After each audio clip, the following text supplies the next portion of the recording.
Kwa hiyo serikali imeadhimisha tuwe wasafi, ndio maana tunaona tunajisugua hapa.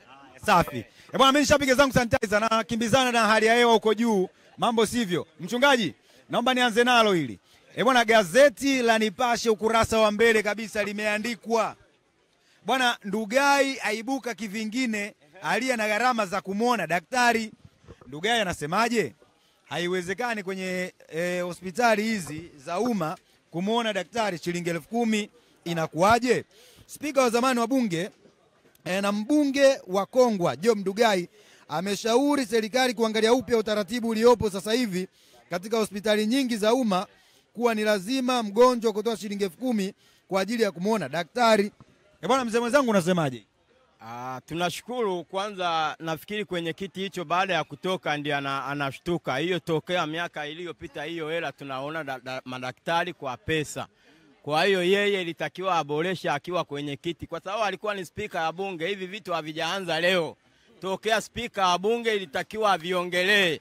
Kwa nini baada ya kutoka kwenye kiti ndiye anashtuka? Sasa ndio anasema maoni sasa hivi, mzee wangu. Maoni vipi wakati yeye alikuwa ni spika wa bunge? Ilitakiwa avione kabla havijaanza leo. Hivyo vitu vilikuwepo tokea spika wa bunge. Kwa mwenyekiti wewe unasema mzigo huu ungepigwa mapema. Ungepigwa mapema, si kwa sababu anaona ni uchaguzi unakuja ndiye analeta hoja. Hiyo hoja ilitakiwa aishikilie kabla ya uchaguzi.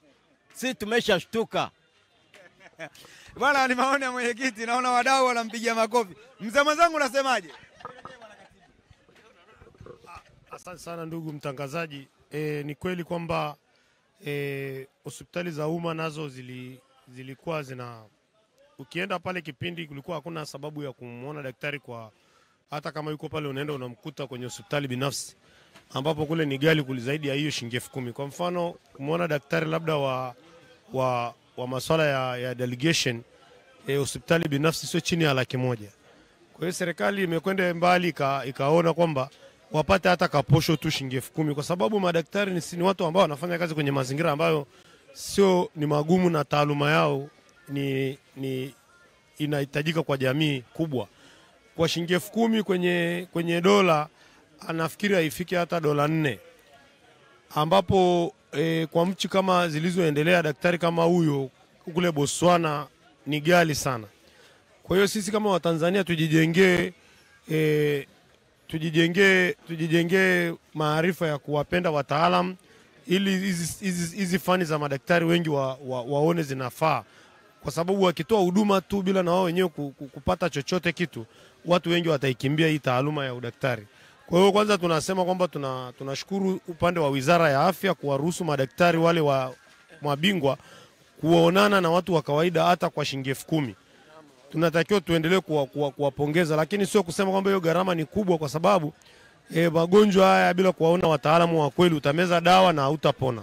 Lakini kama ukipata mtaalamu wa kweli akakusaidia, utakuja kijiweni hapa kama tulivyo kawaida, tutapitisha donation, tutakuchangia, utapata dawa za kweli, kwa sababu mtu ulioongea naye ni mtaalamu wa hicho kitu.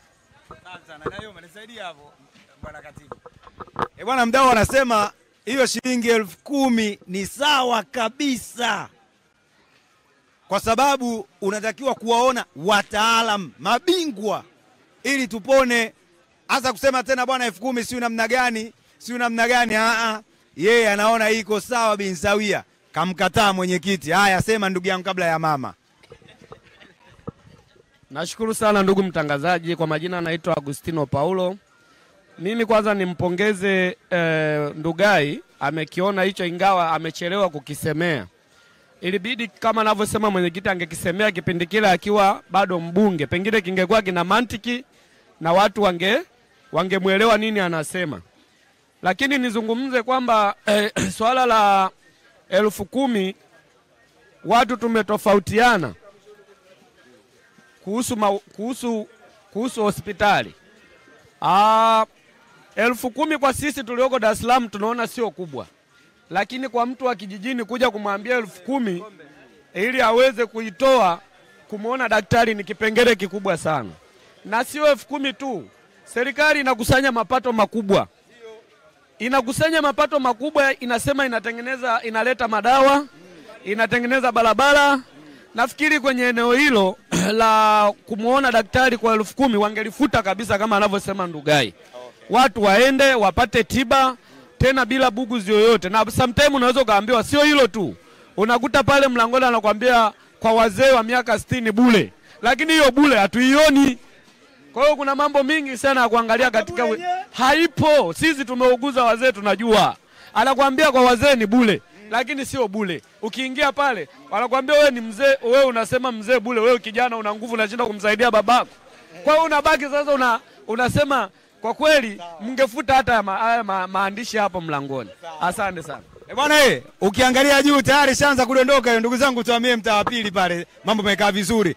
Huu ni Wino Mzito live kabisa bwana kutokea Kariakoo jijini Dar es Salaam, na ndio uhalisia wa mambo ulivyo. Inabidi tuame kutokana na swala zima la mvua, hali ya hewa, na bwana wenye mamlaka walituambia tujiandae na ishu nzima ya mvua ambayo itakuwa inadondoka kwa namna moja ama nyingine. Bila shaka cameraman unanipata hapo ndugu yangu? Niko napita Mbogo bwana kwenye kamera. Kwa hiyo lazima tuende sawa. Mvua imetuhamisha kidogo.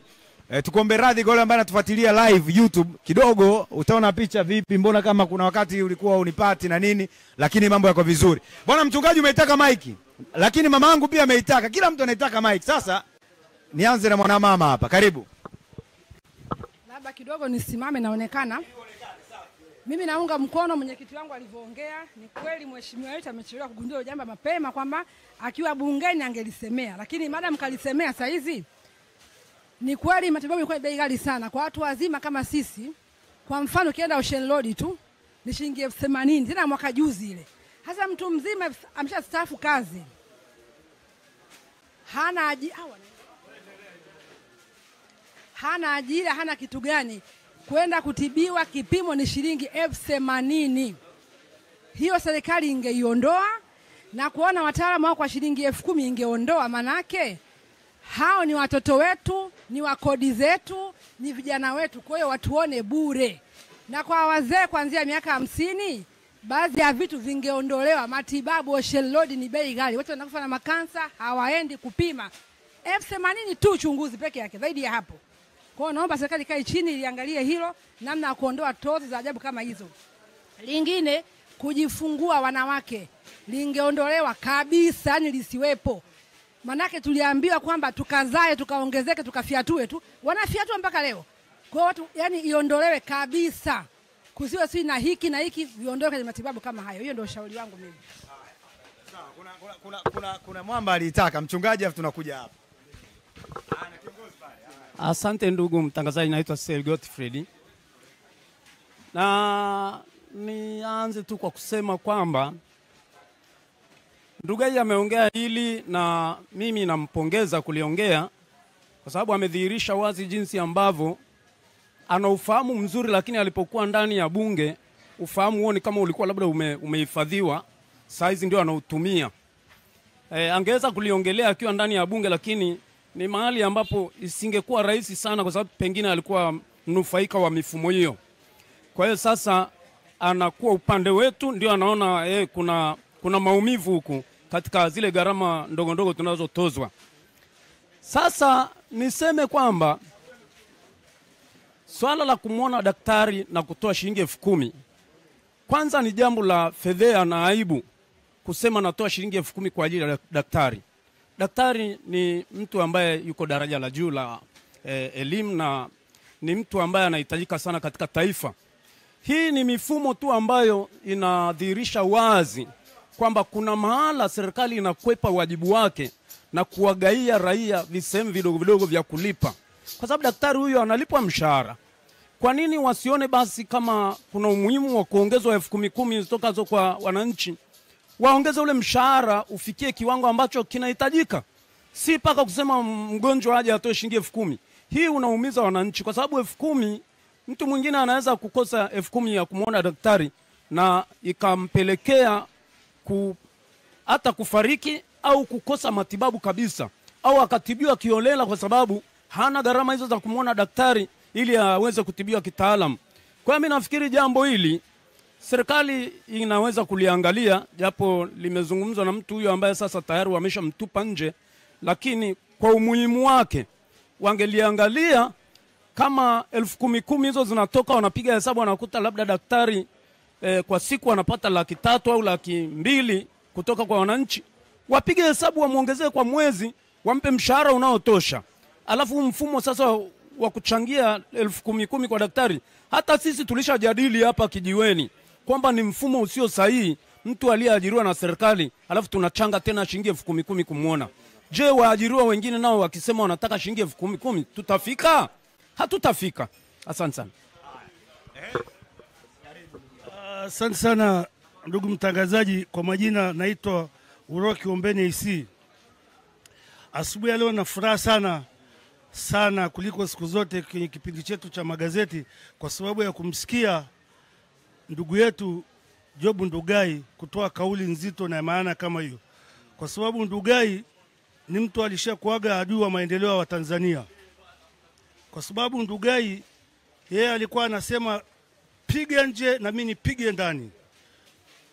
Wale watu ambao wangezungumza vitu hivi na kurekebisha mifumo hii mibovu, yeye alikuwa anasema atapambana nao ndani na serikali ipambane na wale watu nje, na alikuwa anasemaga watake wasitake. Kwa hiyo nimefurahi sana kama amegundua lile neno la Mungu linalosema dhambi zenu zijapokuwa nyekundu zitakuwa nyeupe kama theluji. Kwa hiyo sasa hivi Ndugai anaenda kuwa mweupe kama theluji. Ili swala ni swala la ligumu kidogo, kwa sababu hilo la swala la shilingi 10,000, kwa sababu shilingi 10,000 si ya kumuona daktari, aingie mfukoni mwa daktari. Lazima tuelewe hilo jambo. Ni utaratibu uliowekwa kwamba ukitaka kuingia kwa daktari unalipa shilingi 10,000, lakini haingii mfukoni mwa daktari. Sasa ndugu zangu huko mashambani, analima akagongwa na nyoka, ni jembe tu alilonalo na sonyo mfukoni, afike kule dispensary aambiwe lipa shilingi 10,000 na hakuna mwenye 10,000, si sumu itakuwa imesambaa mwilini na amekufa. Mimi naomba sana, na mambo mengine mengi wenzangu walishaongea, mimi naomba sana serikali ya CCM ipitie tena upya sera zake za afya, kwa sababu kila mwaka kuna bajeti ya Wizara ya Afya. Ile bajeti ya Wizara ya Afya inafanyaga nini? Hilo lazima tujiulize. Kama kuna eneo ambalo wananchi wanatakiwa wachangie, wahakikishe, serikali hakikishe kila raia wa Tanzania ana bima. Tukishakuwa na bima kila raia wa Tanzania, at least hili jambo linaweza likatondolea hii adha ambayo watu wanaipata katika maisha yao. Asante, naomba kuwasilisha. Sawa. Naona sasa tunaenda pale afu tunarudi kumalizia huko. Jamaa, tuangalie taarifa nyinginezo. Karibu ndugu yangu. Asante. Naitwa Lion Fighter. Kuna kitu kimoja ambacho hii tabia nafikiri ni ya kurisi au tumeambukizwa kwa sababu ya uoga. Sisi bwana wa Tanzania tumekuwa na tabia kulalamika na kumshutumu mtu ambaye alitoa kauli ama alikuwa ni mtendaji mkuu kwenye wizara fulani au alikuwa ni spika, kwamba mbona alikuwa hivi. Mimi nafikiri tunamuonea. Tunaonea kwa sababu gani? Mtu aina kama Ndugai ni watu wenye akili nyingi sana, isipokuwa kinachowaumiza ni mfumo. Ule mfumo inaonekana ama bunge, mahakama ambavyo ni vyombo vitatu vikuu, kuna namna vinaingiliwa viwezi kutoa maamuzi kama wao. Bwana Ndugai anachokisema naweza kumlaumu sehemu moja kuwatetea wananchi wa Tanzania ambao unakuta ufahamu wao kama umepigwa na ganzi, kwamba 10,000 ni nyingi. Mimi nafikiri 10,000 ni kidogo. Ilitakiwa iongezwe hii hata 70,000 kumuona daktari. Kwa sababu gani? Sababu ya kwanza ni pale ambapo wananchi wengi wa Tanzania wamebase kwenye mambo ya mipira, Simba na Yanga. Ikitoka jezi hapa wananunua jezi mpaka kwa kununua kwa mtu 200,000 jezi moja. Na wanaofanya hivyo ni wale ambao wanaopata shida, wanaouza maji, hao watu wa kawaida sana hawa. Kununua jezi 40,000 50 ni jambo la kawaida. Ukifika mtaani watu mambo wanayodiscuss hayapo ya maana zaidi ya mambo ya mipira na ujinga uliopitiliza. Kwa hiyo hii inatokana na nini? Hao watu ina maana wana maisha mazuri, wanashiba. Kwa hiyo kusema kwamba kodi ya shilingi 10,000 kumuona daktari ni ndogo, ni kubwa, mimi hapana, sikubaliani nayo. Iongezwe. Hiyo ni ndogo sana. Jezi wananunua mpaka 200,000. Sasa wewe ukiwaambiwa kumuona daktari mtu ametumia muda mwingi kwa masomoni, analia. Sio rahisi Mtanzania kumwona akioji, sio rahisi kumwona Mtanzania wa kawaida akioji kwamba tumesaidiwa na Mjapani choo cha shilingi 70,000 au milioni vyo vya milioni 70. Lakini mbona yanayokuja kuzindua ya magari yanatumia mafuta ya milioni 300? Kwa nini tusingejenga wenyewe? Au watu kwenye hili taifa wapo kwenye mambo ya ujinga tu, na ikitokea serikali imeongeza kaela kidogo utasikia wanalalamika. Na kingine ambacho ningeshauri serikali ni wakati sasa serikali irudishe kodi ya kichwa. Irudishe kodi ya kichwa. Kwa sababu gani? Serikali itakaporudisha kodi ya kichwa utaona ujinga mtaani huu wa kukaa kwenye vijiwe pale Karume. Kuna watu wana majina makubwa pale Karume, ukifika wanaongea mambo ya mipira. Yaani wanajua wachezaji mpaka waliokufa mwaka 1930. Umeona? Umeona bana. Kwa hiyo hivi vitu kwenye taifa ili kuviondoa ni lazima tulipe kodi ya maendeleo kama zamani ya kichwa kwa kichwa.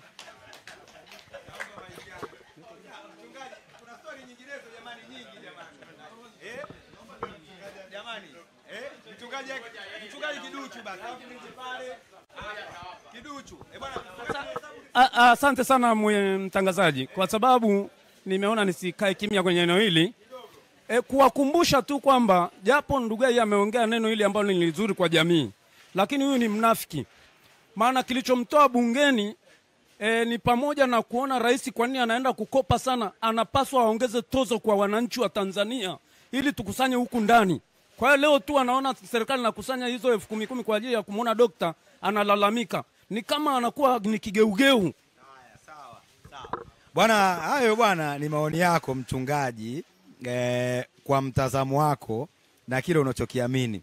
Lakini mimi naamini kwenye hili ametoa maoni yake. Sawa bwana, na amezungumza yale ambayo anakutana nayo kwa wananchi.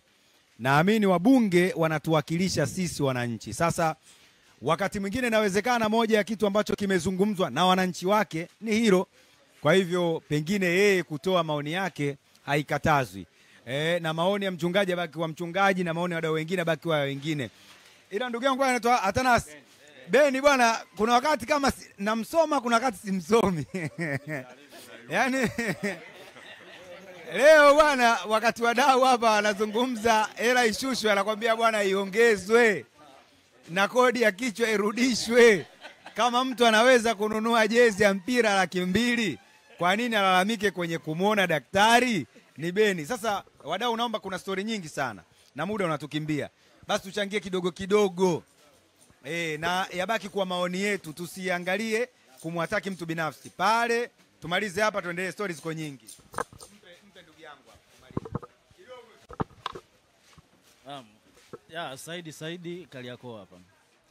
Swala la uchangiaji wa shilingi 10,000, kumuona daktari kwa shilingi 10,000, tujiangalie kusema haya, mimi na wewe tunasema ni sawa ama sio sawa. Lakini Rugai amezaliwa wapi? Amekulia wapi? Rugai ana ndugu, na kama ana ndugu amepata pesa Rugai, saizi anazungumza hicho kitu, lakini inatakana hicho kitu angezungumza kwenye jimbo lake, ama sio kwenye jimbo lake, sawa, kazungumza kwenye jamii moja kwa moja. Lakini tuangalie shilingi 10,000 anaoisema Rugai kusema ya daktari. Je, anaowaambia ni wakina nani? Hii kitu anaowaambia kusema ni shilingi 10,000 muona daktari, hapana. Na ili swala la mjomba kusema jezi inanunuliwa shilingi 50,000, lakini natakiwa uangalie, je, sisi wa Tanzania tumeweza kuamka? Sisi bado tumelala, ni wajinga. Sisi ni wajinga. Yaani sisi kama vipi itakaa tutawiliwe kwa spidi 190 toka asubuhi mpaka saa 12, kwa sababu vichwa havijaweza kufunguka. Huyu mtu nao wewe ukampongeza kusema okay, leo hii anapiga makofi, kitu fulani kimezungumzwa. Ukimuuliza hiki kitu kimezungumzwa kwa sababu ya nini, umueleze kusema bwana umeelewa nini hiki kitu, unakuta hajaelewa kitu chochote kile pale. Kwa hiyo bado ujinga mimi nafikiri tuko nao sana. Tuko nao sana ujinga. Bwana, muda wangu sio rafiki. Mdau haya. Sekunde chache. Nashukuru sana kwanza muongoza mada wetu, uko vizuri kwa kutupa uhuru tuijadili hoja ambayo ndo hoja yenye afya katika hoja tulizonazo leo. Nikienda kwenye hoja moja kwa moja niseme hivi, kama ilivyoletwa hii kwa daktari, huenda ndo ugonjwa unaingia kwenye nchi yetu. Tukisema taasisi zote zenye watu waliobobea, yule mbobevu awe anawekwa percentage yake ya kulipwa, kama taifa tutakuwa tumerudi nyuma sana. Mimi naona tutafute mfumo mbadala wa kuweza kulibadilisha, isionekane iitwe ni tozo, ni gharama kwa ajili ya kumuona daktari tukaiweka. Itaenda taasisi nyingine itasema ni gharama ya kitu fulani, ni gharama ya kitu fulani. Mwisho wa siku kama taifa tuambiane ukweli, tutakuwa tunarudi nyuma. Watafute namna mbadala, hata watafutie jina lingine kuliko kufungua uwanja mpya wa ugonjwa mpya wa kwamba kila taasisi kiwe na mbobevu tuweke tozo yake, taasisi kiwe na mbobevu tuweke percentage yake. Asante. Haya. Bwana, hayo ni maoni ya wadau. Hayo ni maoni ya wadau, yabaki kuwa ya wadau. Na sisi tunaamini katika kile nilichokuambia. Kila mtu ana maoni yake, na hata mheshimiwa hapa sisi tunaheshimu kile ambacho amekisemea.